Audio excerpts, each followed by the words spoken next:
రాష్ట్ర వ్యాప్తంగా మరిన్ని వార్తలు వేగంగా సంక్షిప్తంగా చూద్దాం. రాష్ట్రంలో మరో 7 ప్రాథమిక వ్యవసాయ సహకార సంఘాలకు ప్రత్యామ్నాయ పర్సన్ ఇన్ఛార్జ్ కమిటీల నియామకం జరిగింది.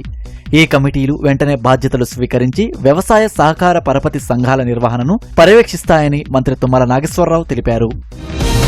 అసెంబ్లీ ప్రాంగణంలో ప్రభుత్వ విప్పులకు ప్రభుత్వం కేటాయించిన కొత్త ఛాంబర్లను మంత్రులు ప్రారంభించారు. నూతనంగా కేటాయించిన ఛాంబర్లలో ప్రభుత్వ విప్పులు వేముల వీరేశం, బల్మూరి వెంకట్, అద్దంకి దయాకర్ ప్రత్యేక పూజలు నిర్వహించారు. అనంతరం మంత్రుల బృందం ఛాంబర్లను ప్రారంభించింది. శ్యామాప్రసాద్ ముఖర్జీ 125వ జయంతి సందర్భంగా బీజేపీ మహిళా మోర్చా ఆధ్వర్యంలో జంజీ విద్యార్థినుల సమ్మేళనం ఘనంగా నిర్వహించారు. ఈ కార్యక్రమానికి బీజేపీ రాష్ట్ర అధ్యక్షుడు రామచంద్రరావు, బీజేపీ మహిళా మోర్చా రాష్ట్ర అధ్యక్షురాలు శిల్పారెడ్డితో పాటు మహిళా నాయకులు, విద్యార్థినులు పెద్ద సంఖ్యలో పాల్గొన్నారు.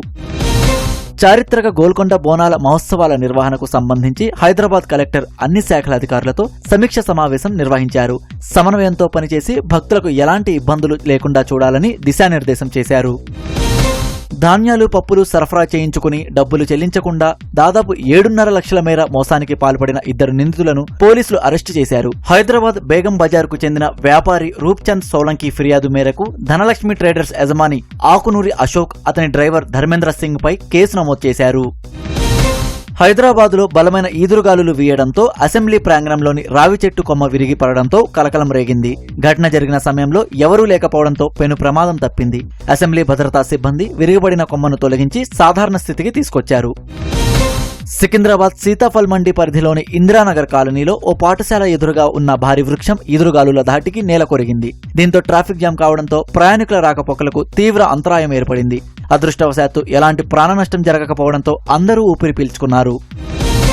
3 రోజులుగా విద్యుత్ సరఫరాలో అంతరాయం ఏర్పడుతుందని కామారెడ్డి జిల్లా ఆరేపల్లిలో విద్యుత్ సబ్స్టేషన్లో ఆపరేటర్ను రైతులు నిర్బంధించారు.